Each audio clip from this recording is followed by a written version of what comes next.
everyone, and welcome back to the part 2 of us exploring the Indian Constitution.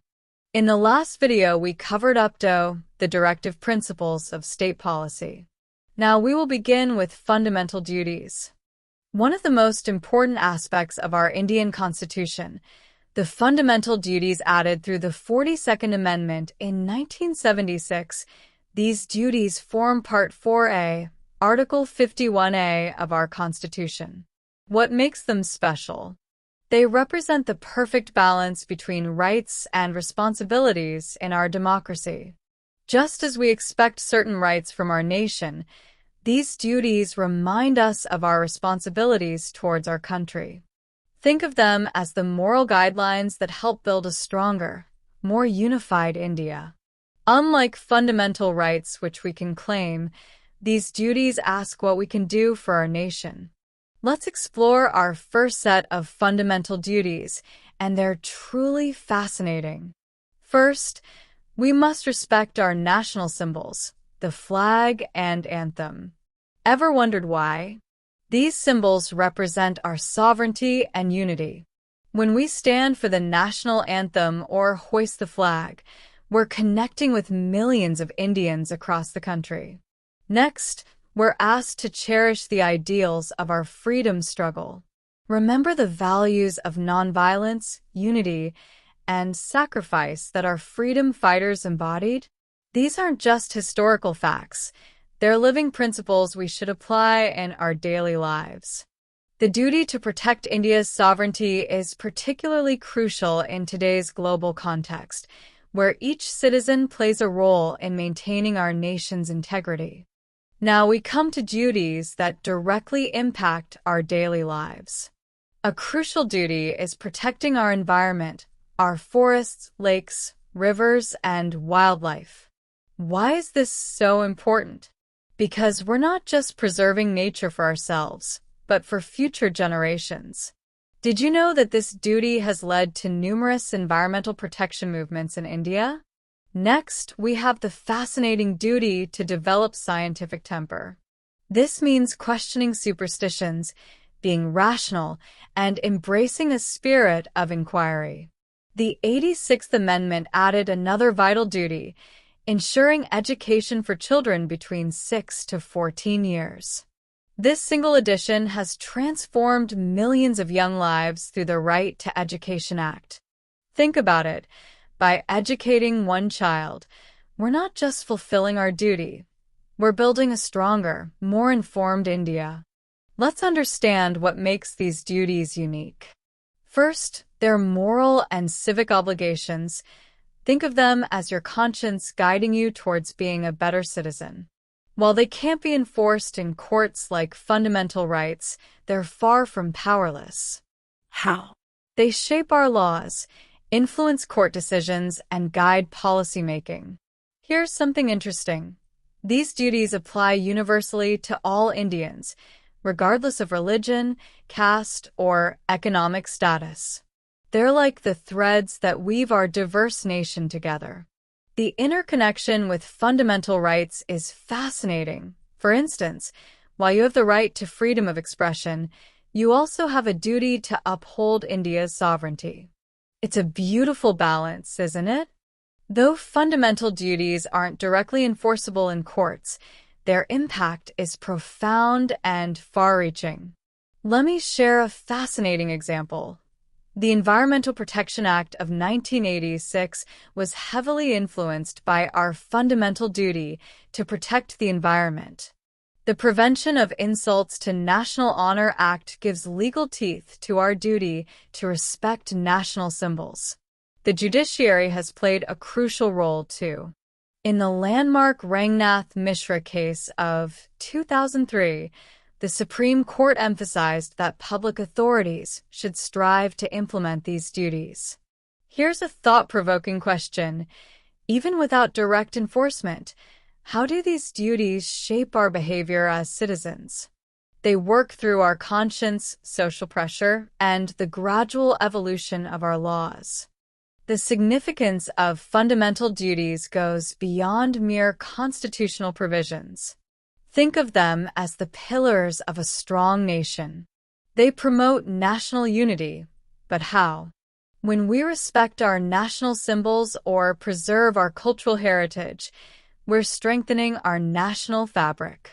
Environmental conservation duties have led to numerous citizen initiatives. Did you know that many successful environmental movements in India started because citizens took their fundamental duties seriously?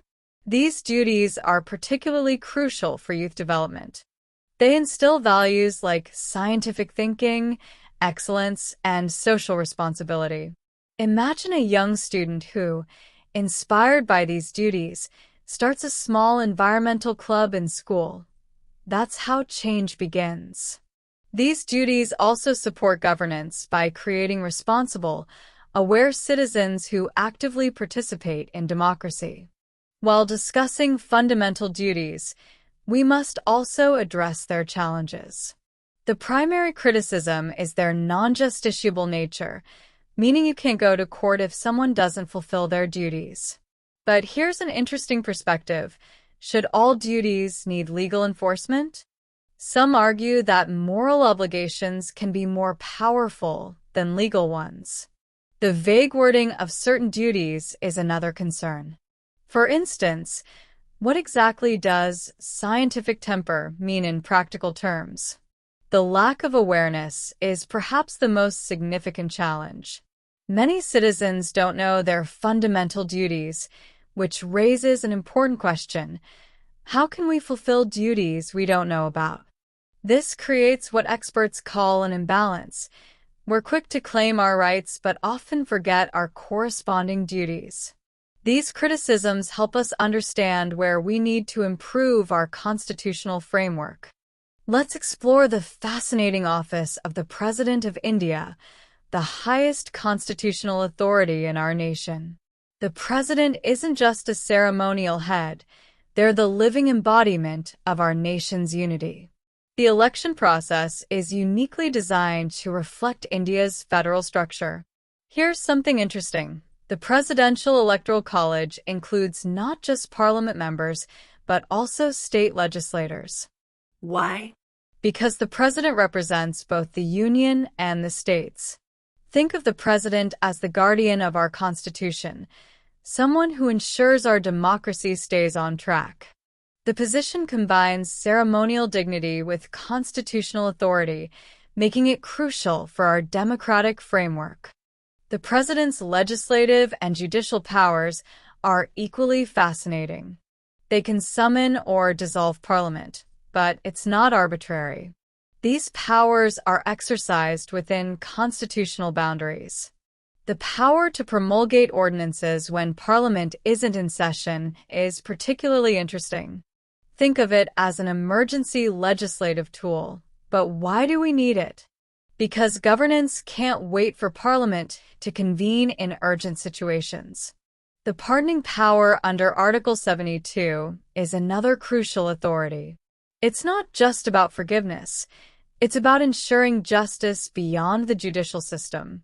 During emergencies, the president's role becomes even more critical. They can declare 3 types of emergencies: national, state, and financial.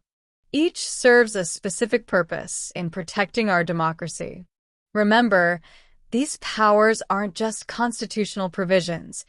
They're essential tools for maintaining democratic stability. Now, let's explore the role of India's vice president, a unique position that combines legislative leadership with constitutional succession. Unlike the president, the vice president is elected only by members of both houses of parliament. Why this difference? Because the vice president's primary role is to chair the Rajya Sabha as its ex officio chairperson. Here's something fascinating. While they're second in line to the presidency, they actually have more regular constitutional duties as Rajya Sabha chairperson. Think of them as the guardian of parliamentary democracy, ensuring fair debates and maintaining the dignity of the upper house. When acting as president during a vacancy, they embody the seamless transition of power our Constitution envisions. The governor's office is one of the most interesting constitutional positions in our state structure. Appointed by the president, they're often called the eyes and ears of the central government in states. But their role is far more nuanced. They appoint the chief minister, but did you know this isn't always straightforward? In case of a hung assembly, the governor's discretion becomes crucial. Their executive powers include administering the state government, while their legislative powers mirror the president's at the state level. Here's a thought-provoking aspect. The governor must balance being the center's representative while respecting state autonomy. This dual role sometimes creates interesting constitutional situations, especially during political crises. Welcome to the heart of Indian democracy, our parliament. Consisting of the Lok Sabha and Rajya Sabha, it's not just a legislative body, but a temple of democracy. The Lok Sabha, directly elected by people, represents their immediate will, while the Rajya Sabha, representing states, ensures federal balance. But here's what makes it fascinating. Each house has distinct powers yet must work together. Did you know that money bills can only originate in the Lok Sabha? This bicameral system creates a beautiful balance between popular representation and thoughtful deliberation. When you watch a parliamentary debate, you're witnessing democracy in action, where diverse voices come together to shape our nation's future. The emergency provisions in our Constitution are like safety valves in a pressure cooker, crucial for handling critical situations. Article 352, National Emergency, 356, State Emergency, and 360, Financial Emergency, each serve unique purposes. Let's understand why they exist. During war or external aggression, the nation needs to act as one unit.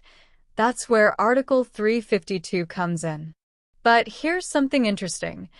After the 44th Amendment, internal disturbance was replaced with armed rebellion to prevent misuse. These provisions transform our federal structure into a unitary one during crises. Think of it as converting a regular car into an all-terrain vehicle when needed, adaptable to challenging situations while preserving democratic essence. Article 356, often called President's Rule, is one of the most debated provisions in our Constitution. Why? Because it allows the center to take over state administration if constitutional machinery fails. But what constitutes failure? That's where it gets interesting. The Supreme Court's S.R. Bommai judgment set crucial guidelines to prevent misuse. Initially imposed for 6 months, it can extend up to 3 years. But did you know each extension needs parliamentary approval? Here's a thought-provoking fact. While it's meant to be a last resort, it's been used over 100 times since independence. This raises important questions about federal balance and democratic governance. Our judiciary stands as the sentinel of Indian democracy, interpreting and upholding the Constitution.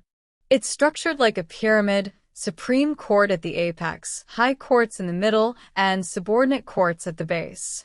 But it's more than just a hierarchy. It's a carefully designed system of justice delivery. The power of judicial review makes our judiciary unique. It can strike down laws that violate the Constitution. Here's something fascinating. India's judiciary is considered one of the most powerful in the world. Why? Because it not only interprets laws but also protects fundamental rights and ensures constitutional values are upheld. Think of it as the conscience keeper of our democracy. The Supreme Court's composition and appointment process is a masterpiece of constitutional design. The Chief Justice of India and other judges are appointed through a unique collegium system. But did you know this system evolved through judicial decisions, not original constitutional provisions? The eligibility criteria are stringent. minimum experience as a high court judge or advocate, ensuring only the most qualified reach this position. Here's an interesting aspect. While the Constitution mentions distinguished jurist as eligible, no jurist has ever been directly appointed to the Supreme Court. The retirement age of 65 and removal process through impeachment ensure both independence and accountability. The Supreme Court's jurisdiction is vast and multifaceted: original, appellate, and advisory. Original jurisdiction mainly covers disputes between states and the center. Think of it as a referee in federal disputes. The appellate jurisdiction is fascinating. It can hear appeals from any court in India. But here's the interesting part. For criminal cases, it generally requires a high court certificate stating the case is fit for appeal. The advisory jurisdiction under Article 143 is unique. The president can seek the court's opinion on important questions. Remember the 2G spectrum case or the Ram Janambhoomi dispute. These showcase how the court's different jurisdictions work together to ensure justice. The writ jurisdiction of the Supreme Court is like a powerful toolbox for protecting fundamental rights. Article 32 gives citizens direct access to the Supreme Court, so precious that Dr. Ambedkar called it the heart and soul of the Constitution. Each writ serves a specific purpose. Habeas corpus protects personal liberty, mandamus ensures public duties are performed, prohibition stops courts from exceeding jurisdiction, certiorari corrects jurisdictional errors, and quo warranto questions the legitimacy of public offices. Here's something fascinating. Through public interest litigation, this jurisdiction has been expanded to protect collective rights too. Think of these writs as different keys to unlock justice.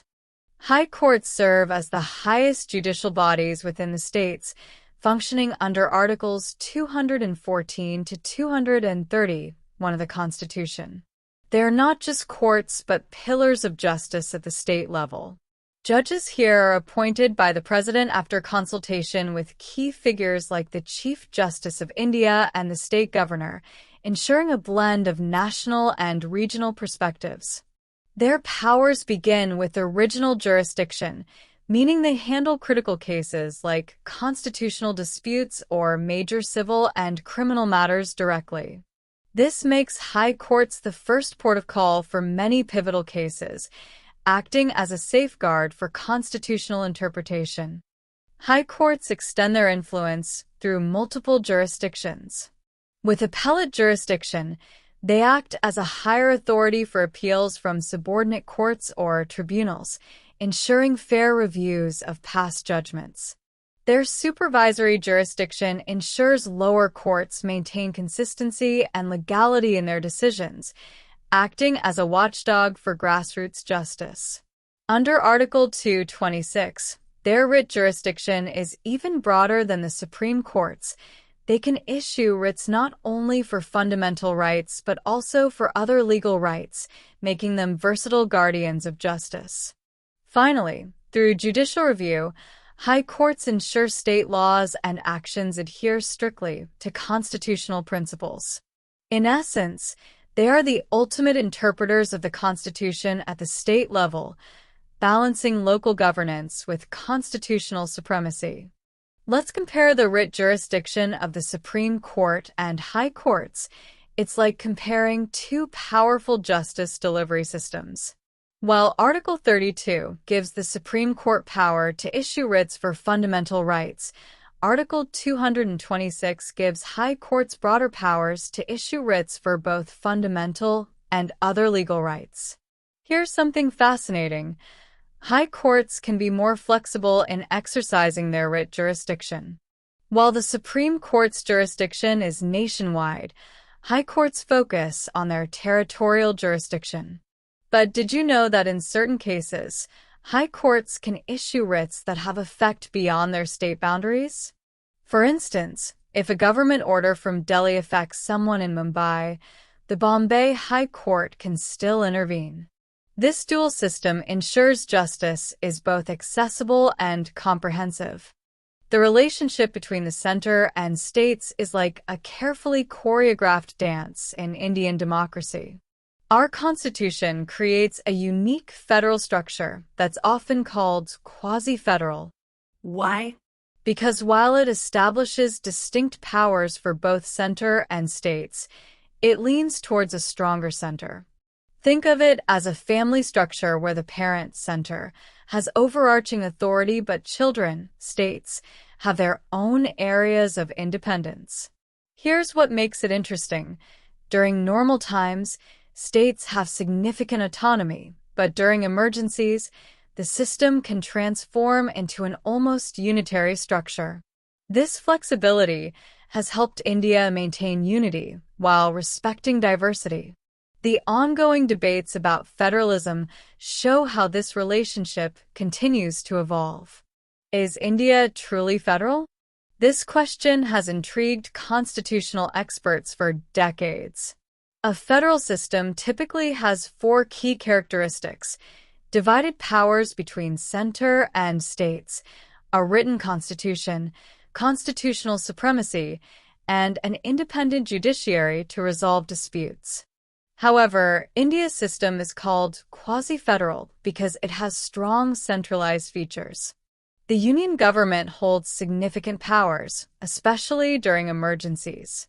Unlike other federations, residuary powers rest with the center under Article 248. Even in shared responsibilities under the concurrent list, union laws prevail over state laws if there's a conflict. These centralized tendencies make our system different from traditional federations, balancing regional autonomy with national unity. Let's understand what makes India's system both federal and unitary.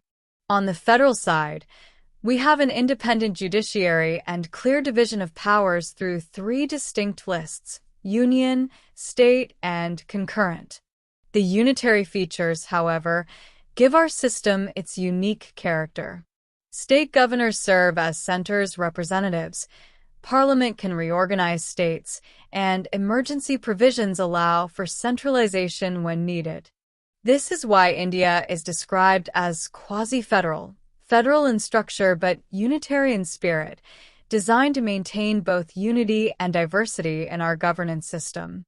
The legislative relationship between center and states is beautifully organized through the 3 lists in the 7th schedule: union, state, and concurrent. Think of it as a well-planned distribution of responsibilities. The union list covers national importance subjects like defense and foreign affairs. But here's something fascinating. Even within these clear divisions, there's room for flexibility. Did you know that Parliament can legislate on state subjects under special circumstances? For example, if the Rajya Sabha passes a resolution in national interest, Parliament can make laws on state subjects. This adaptable system ensures both autonomy and unity when needed.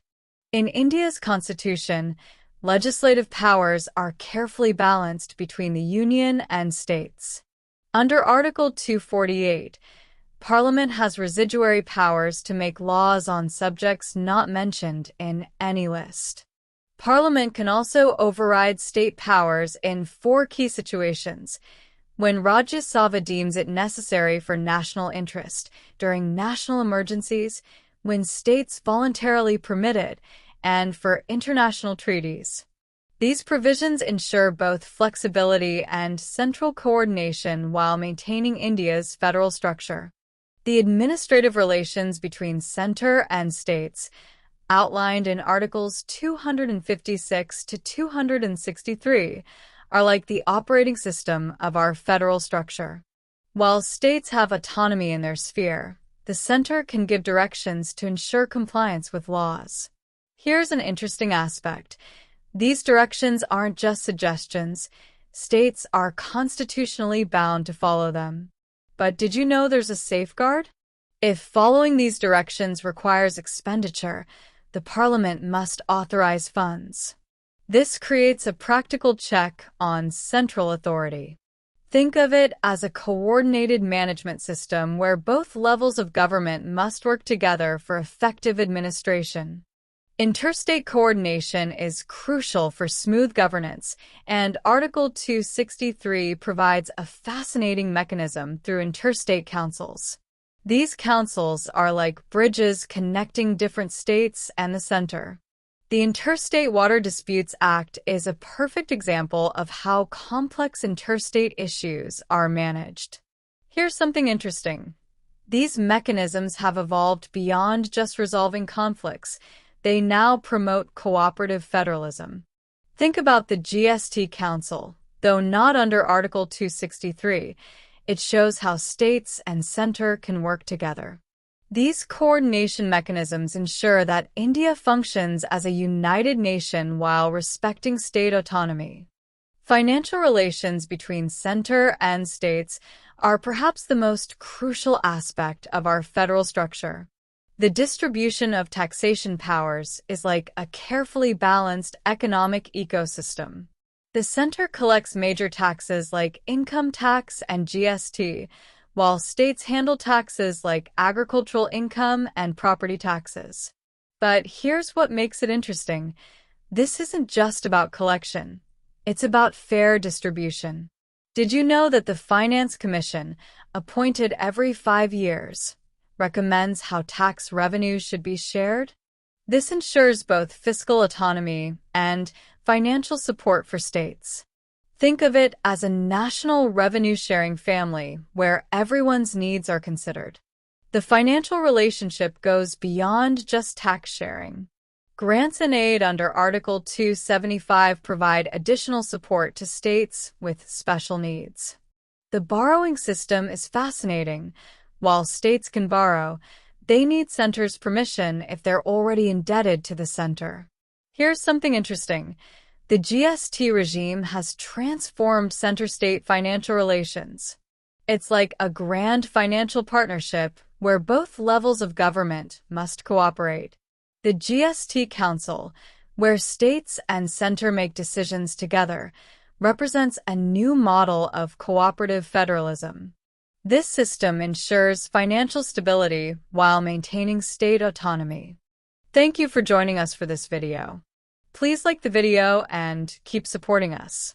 Don't forget to subscribe to the channel and share it with your friends. Happy learning! See you in the next video with other exciting topic.